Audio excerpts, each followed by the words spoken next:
ब्रह्मांड ही सब कुछ है। समय, स्पेस और मैटर सब कुछ इसी में समाहित है। हमारी पृथ्वी इस ब्रह्मांड में चट्टान का घूमता हुआ एक कण भर है, जो हमारी मिल्की वे गैलेक्सी में मौजूद 200 अरब तारों में से एक का चक्कर काट रही है। ये विशाल संरचना 90 अरब प्रकाश वर्ष की दूरी में फैले आकाश गंगाओं के सागर में सिर्फ एक बूंद के समान है। ये हमारा घर है, हमारी पृथ्वी, सुख सुविधाओं से भरपूर एक आरामदायक ग्रह। एक बार रोजमर्रा के कामों को छोड़ आसमान को देखिए, क्या दिखाई देता है। आसमान में फैली एक विशाल काली चादर में टिमटिमाते हुए तारे कितने खूबसूरत लग रहे हैं। रात में हम जिन तारों को देख पाते हैं वो सब हमारी मिल्की वे गैलेक्सी के एक छोटे से पैच के तारे हैं। हमारी गैलेक्सी में हम यहाँ रहते हैं और रात के समय में हमें सिर्फ इस छोटी सी जगह के तारे दिखाई देते हैं। कितनी विशाल है हमारी गैलेक्सी, लेकिन क्या ब्रह्मांड के सापेक्ष में हमारी गैलेक्सी का कोई अस्तित्व है? नमस्कार दोस्तों, मैं हूं श्याम तोमर। स्वागत करता हूं आपका इस एपिसोड में, जिसमें हम ब्रह्मांड के आखिरी छोर तक का सफर करेंगे। तो अपनी सीट बेल्ट बांध लीजिए, क्योंकि हमारा ये सफर बहुत ही रोमांचक और खतरों से भरा होने वाला है। तो चलिए पृथ्वी की सतह से उड़ान भरते हैं और ब्रह्मांड के आखिरी छोर की ओर चलते हैं। जैसे जैसे हम पृथ्वी की सतह से ऊपर उठते जा रहे हैं, वैसे वैसे हमें पृथ्वी की सतह ब्लू स्फीयर की तरह दिखने लगी है। यह है इंटरनेशनल स्पेस स्टेशन, इंसानों द्वारा स्पेस में बनाई गई सबसे बड़ी चीज। ये 27,580 किलोमीटर प्रति घंटे की रफ्तार से पृथ्वी के चक्कर काट रहा है, जो कि पृथ्वी की सतह से लगभग 400 किलोमीटर ऊपर है। और ये 24 घंटे में लगभग 16 बार पृथ्वी के चारों ओर घूम जाता है। जैसे ही हम इंटरनेशनल स्पेस स्टेशन से और ऊपर जाते हैं, तो हमें इंसानों द्वारा बनाई गई कुछ और चीजें दिखाई देती हैं। सैटेलाइट्स। अंतरिक्ष में इंसानों द्वारा भेजी गई हजारों सैटेलाइट्स पृथ्वी का चक्कर काट रही हैं। सैटेलाइट्स का अंतरिक्ष में एक जाल सा बिछा हुआ है। चलिए और ऊपर चलते हैं। इतने ऊपर से पृथ्वी का नजारा तो देखिए, कितना खूबसूरत लग रहा है हमारा ये नीला ग्रह। हम पहुंच चुके हैं चांद के पास।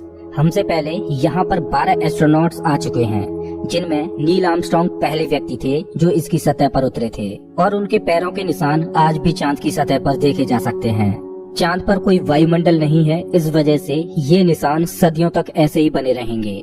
हम अभी अपने घर से लगभग 4 लाख किलोमीटर दूर हैं और चंद्रमा से हमारा ग्रह कुछ इस तरह का दिखाई देता है। ऐसा लग रहा है जैसे अंतरिक्ष में एक ब्लू मार्बल रखी हो। चांद की सतह एक बैटल फील्ड की तरह लग रही है, जिसने पिछले अरबों सालों से कॉमेट्स और एस्ट्रॉइड्स की मार को झेला है। चांद का कोई वायुमंडल नहीं है जो कि कॉमेट्स या एस्ट्रॉइड्स को स्पेस में ही जला दे। सौभाग्य से हमारी पृथ्वी का वायुमंडल है जो हमें स्पेस से आने वाले खतरों से बचाता है। चलिए अंतरिक्ष में एक लंबी छलांग लगाते हैं। ये है हमारे सौर मंडल का सबसे चमकीला ग्रह वीनस। इसको पृथ्वी की छोटी बहन बोला जाता है, क्योंकि ये पृथ्वी की ही तरह रॉकी प्लैनेट है, जिसकी ग्रेविटी लगभग पृथ्वी के ही समान है। लेकिन ये ग्रह एक नर्क की तरह है, क्योंकि इस पर होती है भयंकर बारिश, पानी की नहीं बल्कि एसिड की। इसके एटमॉस्फेयर में जो बादल दिखाई दे रहे हैं वो सल्फ्यूरिक एसिड के हैं।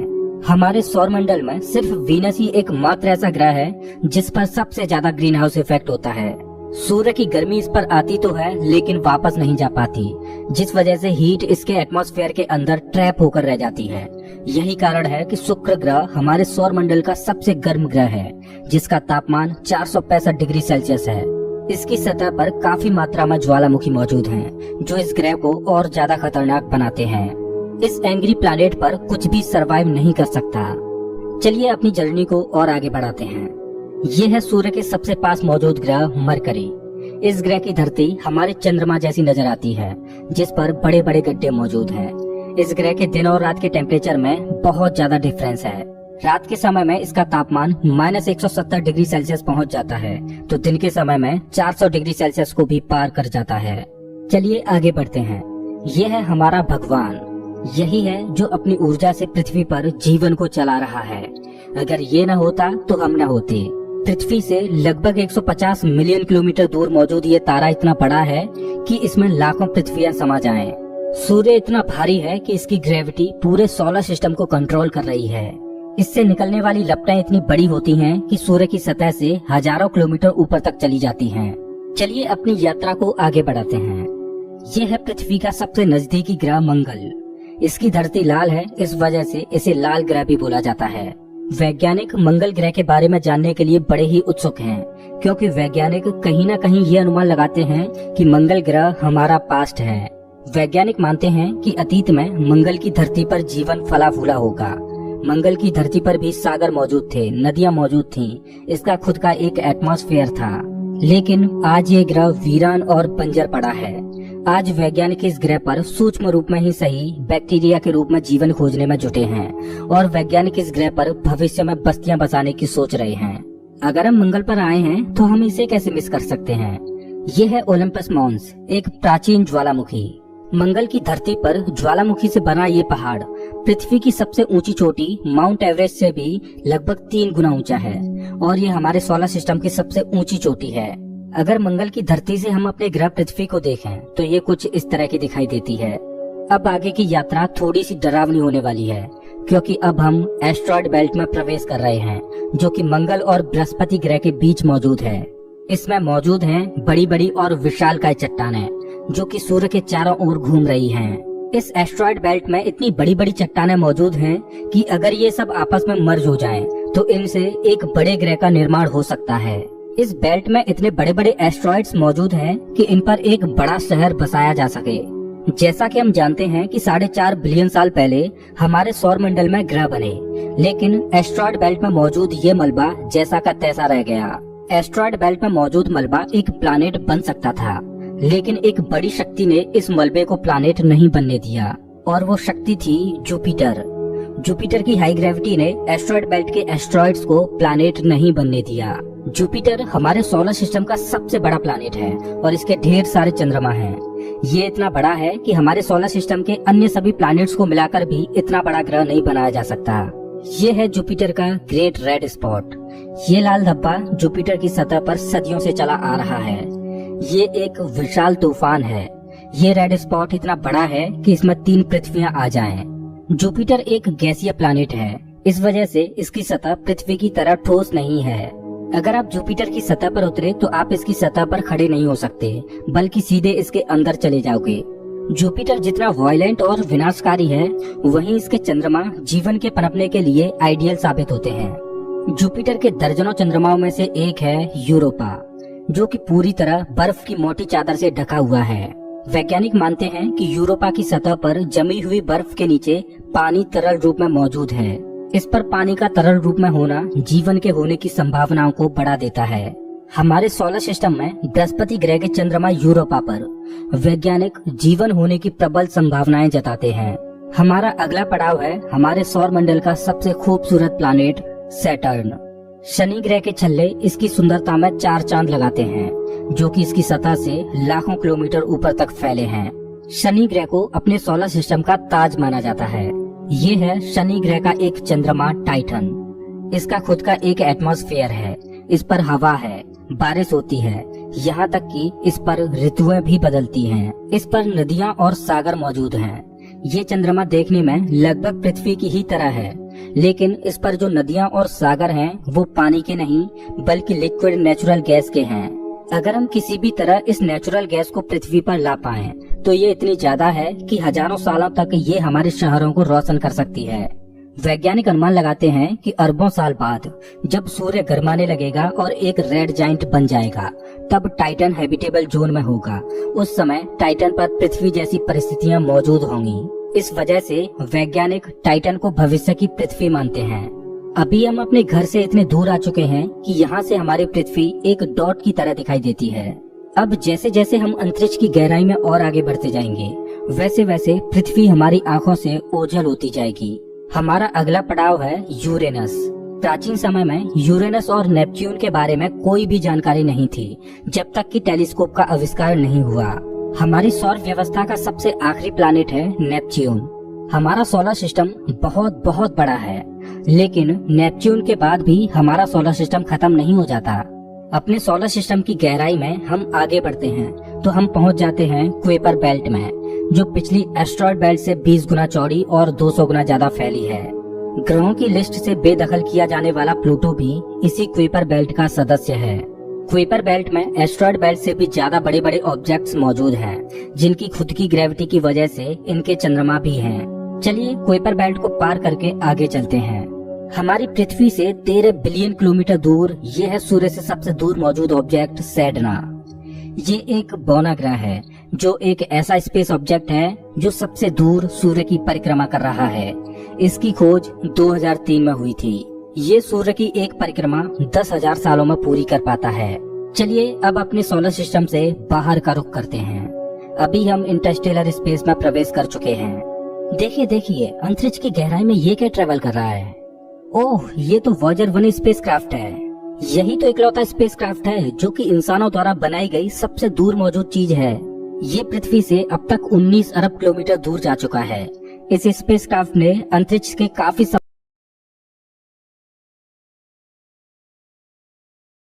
सवालों से पर्दा उठाया है। ये बंदूक से निकली बुलेट से भी 20 गुना तेज ट्रेवल कर रहा है। चलिए अपनी यात्रा को और आगे बढ़ाते हैं। अभी हम अपने सोलर सिस्टम की हदों से इतने दूर आ चुके हैं कि यहाँ से हमारा सूर्य एक आम तारे की तरह दिखाई दे रहा है, लेकिन इतनी दूर से भी इसकी ग्रेविटी को महसूस किया जा सकता है, क्योंकि अरबों की संख्या में यहाँ पर कॉमेट्स को देखा जा सकता है जो सूर्य की ग्रेविटी से बंधे हुए हैं। इन कॉमेट्स में इतना ज्यादा पानी है कि अगर ये सब इकट्ठे हो जाएं, तो ये पृथ्वी से भी ज्यादा बड़े और गहरे सागरों को भर दें। वैज्ञानिक मानते हैं कि पृथ्वी पर ज्यादातर पानी कॉमेट्स के द्वारा ही आया है। पेंसपर्मिया थ्योरी के अनुसार पृथ्वी पर जीवन कॉमेट्स के द्वारा ही धरती पर आया। अंतरिक्ष में तैर रही इन छोटी छोटी बर्फीली चट्टानों में जीवन सूक्ष्म रूप में बैक्टीरिया के फॉर्म में मौजूद हो सकता है। कॉमेट्स का एक विशाल बादल हमारे सौर मंडल को घेरे हुए है, जिसे ऑर्ट क्लाउड बोला जाता है। ऐसा माना जाता है कि ये ऑर्ट क्लाउड हमारे सौर मंडल की ग्रेविटी की आखिरी सीमाओं पर है। इसके बाद सूरज की ग्रेविटी कमजोर पड़ने लगती है, जिस वजह से इसके बाद सूरज का खिंचाव बहुत कम रह जाता है। अब यहाँ से आगे की यात्रा एक अननोन और रहस्यमय स्पेस में होगी, जहाँ घुप अंधेरा है। यहाँ इतना अंधेरा है कि हम अपनी आँखों से भी कुछ भी नहीं देख पाएंगे। यहाँ देखने के लिए हमें इंफ्रारेड विजन की जरूरत पड़ेगी। हम अपनी पृथ्वी से बहुत बहुत बहुत दूर आ चुके हैं, लेकिन ब्रह्मांड के सापेक्ष में ये हमारा एक मामूली सा स्टेप है। यहाँ से हमें चारों ओर अरबों तारे दिखाई दे रहे हैं, लेकिन अभी हम सबसे नजदीकी तारामंडल की ओर बढ़ रहे हैं। ये है हमारा पड़ोसी सोलर सिस्टम। ये हमसे इतना दूर है कि हमारे सूर्य के प्रकाश को इस तारामंडल तक पहुँचने में 4.3 सालों का वक्त लगता है। इस तारामंडल का नाम है अल्फा सेंटोरी। इस तारामंडल में 3 तारों का समूह है, जिनमें अल्फा सेंटोरी ए और अल्फा सेंटोरी बी तारे आपस में बाइनरी स्टार सिस्टम के तहत जुड़े हुए हैं। इस तारामंडल में प्रॉक्सिमा सेंटोरी बी नामक ग्रह मौजूद है, जो पृथ्वी की ही तरह हैबिटेबल जोन में है और इस ग्रह पर एलियन लाइफ मौजूद हो सकती है। चलिए अपनी यात्रा को आगे बढ़ाते हैं। पृथ्वी से हम 10 प्रकाश वर्ष दूर आ चुके हैं और हमारे सामने ये एक बेबी स्टार है, जिसने अभी अपना जीवन शुरू ही किया है और इस तारामंडल में अभी ग्रहों का जन्म होना बाकी है। हो सकता है कि इस तारामंडल में किसी ऐसे ग्रह का जन्म हो जाए जो हमारी पृथ्वी की ही तरह जीवन को धारण करने योग्य हो, लेकिन अभी इसमें अरबों सालों का वक्त लगेगा। अपनी यात्रा को आगे बढ़ाते हैं। अभी हम पृथ्वी से 20 प्रकाश वर्ष दूर आ चुके हैं और अभी हम ऐसे तारामंडल से होकर गुजर रहे हैं जिसका जन्म हमारे सोलर सिस्टम के साथ ही हुआ था। इस तारे का नाम है ग्लीज 581 और इसकी सबसे बड़ी खास बात यह है कि इस तारे का चक्कर लगा रहा है एक ऐसा ग्रह जो हमारी पृथ्वी से बिल्कुल मेल खाता है और इस ग्रह पर एलियन सिविलाइजेशन होने की प्रबल संभावना है। वैसे तो हमारी मिल्की वे गैलेक्सी में अरबों तारे हैं, जिनकी यात्रा करना तो दूर, उनको पूरे जीवन काल में गिनना भी संभव नहीं है। तो चलिए अपनी यात्रा को आगे बढ़ाते हुए मिल्की वे गैलेक्सी से बाहर निकलते हैं। ये है हमारी मिल्की वे गैलेक्सी, जो अरबों तारों का घर है, जिनमें से हमारा सूर्य भी एक है। ये गैलेक्सी इतनी विशाल है कि अगर इसके एक छोर से प्रकाश ट्रेवल करे तो लाइट को भी इसके एक छोर से दूसरे छोर तक पहुंचने में 1,05,700 सालों का समय लगेगा। लेकिन ब्रह्मांड में मौजूद बड़ी बड़ी विशालकाय गैलेक्सियों के सामने हमारी गैलेक्सी कुछ भी नहीं। यूनिवर्स में मिल्की वे से भी कई गुना बड़ी गैलेक्सियां मौजूद हैं। तो चलिए अपने सोलर सिस्टम और अपनी गैलेक्सी को पीछे छोड़ते हुए इंटर गैलेक्टिक स्पेस में प्रवेश करते हैं।